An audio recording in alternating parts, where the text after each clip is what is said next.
안녕하세요. 인생코님 박정현 변호사입니다. 여러분 이제 돈에 눈 뜨는 거는 이제 하루라도 빠를수록 좋습니다. 제 플래너도 많이 사랑해 주시고요. 오늘은 이제 40대인데 노후 준비에 대해서 이제 신경 쓰지 않았던 사람들에 대한 이야기를 해보려고 합니다. 일단 사례를 각색해서 말씀을 드려보도록 할게요. 40대 후반에 A씨가 있습니다. 이 A씨는 여성인데요. 남편과 같이 이제 자녀를 2명을 키우고 있습니다. 그리고 맞벌이 부부고요. A씨 부부는 A씨를 포함해서 노후에 대해서 큰 고민을 하면서 살아가지는 않았습니다. 왜냐하면 당장 앞에 처리해야 될 것들이 너무 많았기 때문이에요. 뭐 아이들 교육비라던가 이런 부분들 때문에 고민을 한 건데, A씨는 이제 중간에 아이를 낳으면서 경력이 단절됐다가 다시 일을 시작하게 돼서 지금 월 200만 원 정도 소득을 올리고 있고요. A씨의 남편은 이제 중소기업을 다니면서 월 소득 세후로 500만 원 정도를 받고 있습니다. A씨는 이제 노후에 대해서 생각을 안 했던 거는 아니지만 뭐 자녀에게 들어가는 돈, 특히 뭐 교육비라던가 뭐 남들이 하는 건 좀 해야 됐던 거예요. 뭐 여행도 다녀야 됐고, 뭐 또 요즘에는 아이들이 체험학습이라고 해서 뭐 해외여행도 한 번씩 다녀와야 되고요. 중학생과 고등학생 자녀인 2명이 있는데 유행하는 패딩 같은 걸 사달라고 한다. 그러면 이제 사줘야 되는 그런 상황이 되는 거죠. 뭐 이런 걸 이제 다 챙기면서 결국에 뭐 아이에게 들어가는 돈도 있었고, 또 본인들의 사회적 체면을 유지하기 위한 비용들도 있었는데, 이런 비용들을 사용하다 보니까 노후 준비는 계속해서 뒷전에 밀려 있었다고 볼 수가 있겠죠. 크게 사치하는 것까지는 아니지만 뭐 주변 아이들이 하는 거 이런 거를 이제 챙겨주고, 부부도 뭐 먹고 싶은 거는 먹고, 이런 생활을 하다 보니까 돈이 쌓인 게 별로 없었습니다.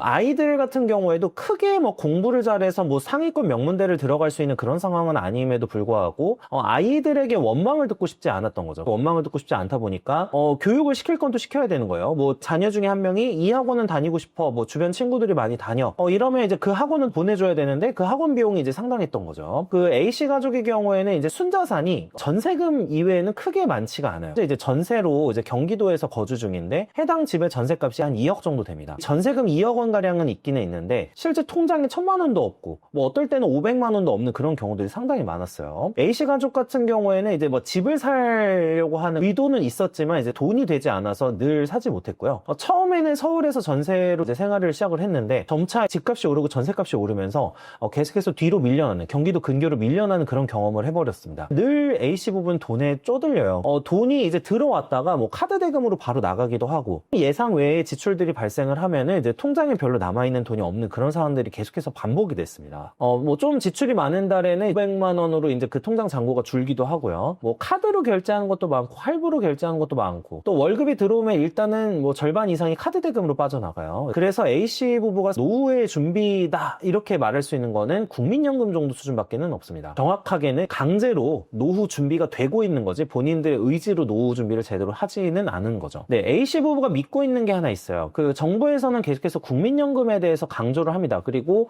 고갈되지 않을 거다. 고갈이 된다고 하더라도 정부가 책임지고 지급을 하겠다. 이런 부분에 대해서 계속 얘기를 하고 있습니다. 또 주변에서도 국민연금 안 망해 이런 이야기를 많이 듣고 있어요. 정부에서 뭐 설마 국민들에게 이제 지급을 못하는데 지급하겠다 이렇게 얘기를 하겠느냐 이런 식으로 생각을 하는 거죠. 법적으로 보장한다고 하니 뭐 크게 문제는 없겠구나. A씨 부부는 이 부분에 대해서 굉장히 신뢰를 하고 있고, 다행히 이제 A씨 부부는 둘 다 일을 해왔고, 그러다 보니까 이제 국민연금에 대해서 좀 납부를 한 돈이 조금 쌓여있는 건 사실이었어요. 노후에 대해서 국민연금 말고는 별로 준비한 게 없는 그런 상황입니다. 25년 그 KB에서 골든라이프 보고서라는 게 있는데요. 거기서 경제적인 노후 준비의 시작 시기로 생각하는 시점이 뭐 연령대별로 달랐지만 이제 평균 48세로 조사가 됐습니다. 48세에 노후 준비를 시작을 한다. 이게 이제 평균이라는 거에 되게 충격을 받게 되는데, 그래도 20대, 30대 젊은 세대의 경우에는 그래도 조금 더 빨리 노후 준비를 시작을 하겠다라고 생각을 하고 있는 경우들이 많았는데요. 40대, 50대 같은 경우에는 계속해서 이제 뒤로 밀리다 보니까 노후 준비를 이제 늦게 시작할 수밖에 없겠다, 늦게 시작하겠다라고 생각하고 있는 비율이 늘어서 평균을 잡아보니까 48세 정도가 나왔습니다. 그리고 이제 65세 은퇴를 희망하지만 실제 은퇴 연령은 이제 56세 정도로 조사가 됐고요. 각색한 사례긴 하지만 이제 A씨 부부를 기준으로 본다고 하면은 48세 정도에 이제 노후 준비를 한다. 40대 후반 부부니까 이제 그렇게 가정을 하더라도 실질적으로 모일 수 있는 시간은 한 8년 정도 남았을 가능성이 높습니다. 그러다 보면은 여러 가지 어려움을 경험하게 되겠죠. 노후 준비가 되지 않은 사람들이 그나마 의존을 할 수 있는 것, 그나마 희망으로 생각을 하고 있는 게 실제로는 공적연금입니다. 특히 이제 한국에서는 이제 국민연금이죠. 노후 준비가 되지 않을수록 정부에 의존하게 되고 국가의 연금 시스템에 이제 의존을 하게 되는데, 노후 준비 방식에 대해서도 한 조사가 있었는데 국민연금 관련 조사였어요. 이 조사에서 복수 응답이긴 하지만 국민연금 등 공적연금이 가장 비율이 높은 80.1% 1%로 조사가 됐고요. 이외에 이제 예적금, 주식 등 금융상품, 그 다음에 사적연금, 그 다음에 뭐 퇴직연금, 그 다음이 부동산 운용, 뭐 이런 식으로 조사가 됐습니다. 노후 준비를 하지 않는 사람들의 경우에 그러면 왜 준비를 하지 않느냐? 이제 경제적 여건이 따르지 않아서 하지 못한다. 제가 각색한 사례긴 하지만 A시보보 같은 사례가 상당히 많습니다. 최근에 조사에서도 가구당 순자산의 중위값이 2억 4천만 원 정도로 조사가 됐는데요. A씨 사례를 예로 들어보면은 2억 원 정도가 이제 전세보증금. 이거는 뭐 순자산이라고 치더라도 나머지 자금이 별로 되지가 않는 거죠. 대부분의 사람들이 집과 관련된 뭐 보증금이나 이런 비용을 어느 정도 들고 있을 뿐이지 중위값, 이제 중간에 있는 사람들 기준으로 보면은 실질적으로 들고 있는 현금성 자산이 그렇게 많지는 않다. 이렇게 생각을 해볼 수가 있겠죠. 이제 국민연금에 대해서 조금 더 이제 깊게 얘기를 드려보면요. 국민연금은 고가료가 있다는 건 누구나 지금 알고 있습니다. 그리고 지급액의 경우에 이제 국민연금법 51조에서 어떻게 규정하고 있냐면 지급액은 전국 소비자 물가 변동률을 기준으로 연동한다. 그리고 이 위원회가 이제 결정을 하는 그런 방식을 선택을 하고 있습니다. 전국의 소비자 물가 변동률을 기준으로 해서 조금씩 상승을 시켜주겠다는 그런 이야기예요. 그런데 이제 이 소비자 물가 지수에는 중대한 함정이 하나가 있죠. 집값이 빠져 있다는 겁니다. 전세랑 월세는 들어가 있긴 하거든요. 이 전세랑 월세는 포함되어 있긴 하지만 이 집값이 포함되어 있지 않습니다. 그래서 우리가 생각을 해봐야 될 거는 소비자 물가 변동률을 기준으로 국민연금액이 산정돼서 조금씩 증가하는 것이기 때문에 집값이 오르는 지역의 경우에는 생각보다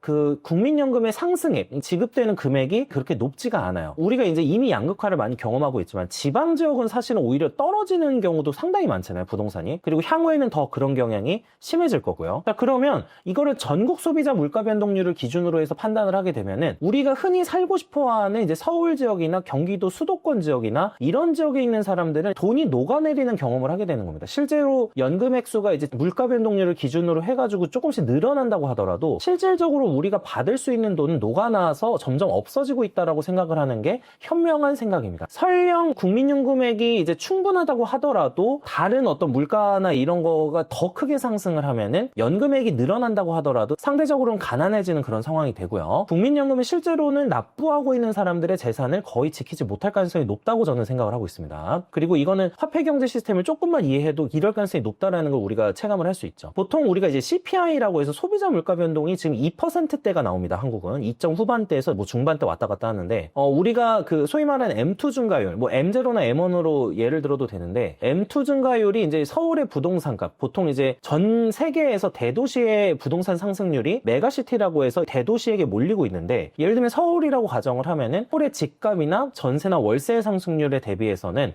절대로 국민연금 지급액이 따라가지 못하는 결과가 될 가능성이 아주 높습니다.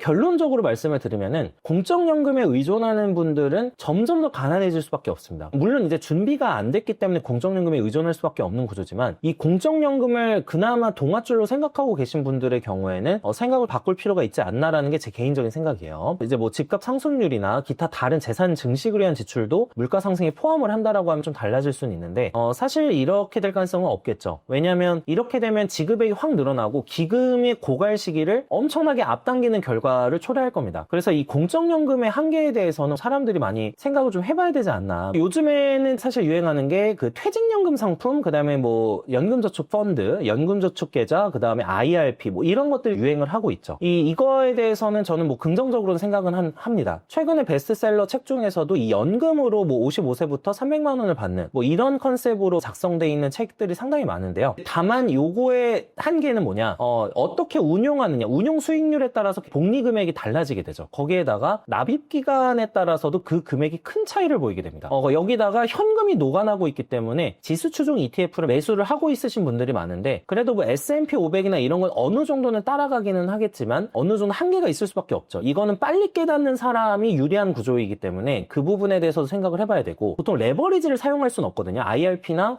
연금저축 계좌 같은 경우에서 매수할 수 있는 상품의 경우에는 그래서 보통 한국에선 부동산을 구입할 때는 레버리지를 활용을 하지만 그 IRP 같은 상품 같은 경우에는 이 레버리지를 활용하기 어렵죠. 그래서 과연 이제 자산의 증식이나 내 노후 준비가 충분할지에 대해서 특히 뭐 납입 기간 문제도 있고 납입 액수에 대한 문제도 있는데 이거에 대해서는 면밀한 검토를 하고서 투자를 하시는 게 저는 좋다고 생각을 합니다. 결국에는 이 언제 투자하는지는 이러한 경제관념을 언제 빨리 깨닫느냐의 싸움이 되고 각색한 사례처럼 40대 후반까지 별다른 노후 준비를 하지 않고 있다가 뭐 이때서부터 뭐 연금저축펀드든 IRP든 뭔가 들어서 준비를 한다고 하더라도 한 7년 정도의 기간으로는 사실 한계가 명확하지 않나 이렇게 생각을 합니다. 평균적으로 경제적 노후 준비는 48세에 시작을 하는 이런 그 조사들을 봤을 때 한국은 이 노후 준비에 대한 개념이 굉장히 희박하구나라는 생각을 해보면서 준비를 할 거라고 하면 하루라도 빨리 하면 좋을 것 같고요. 여기에다가 한마디 더 드리고 싶은 게 저는 노후 준비와 그 자산의 축적을 분리해서 보지 않거든요. 자산을 많이 축적을 하면 자연스럽게 노후 준비가 되잖아요. 근데 이런 연금 상품의 맹점 중에 하나가 노후 준비랑 자산 축적을 분리해서 보게끔 하는 그런 부분들이 있어요. 연금이 좀 돈이 묶이는 부분에 대한 약간의 문제점이 있거든요. 다른 투자 대상을 하려고 할 때 이런 부분이 있기 때문에 개인의 투자 성향에 따라서 잘 판별을 하되 자산의 축적에 조금 더 포커스를 맞추는 게 좋지 55세까지 돈이 묶이는데 연금 상품에만 투자를 하는 게 뭐 반드시 옳은 방식이냐 이건 좀 사람마다 다를 것 같다는 생각을 하고 있어요. 이 부분에 대해서 말씀드리면서 오늘 영상 마치도록 하겠습니다. 시청해주셔서 감사합니다.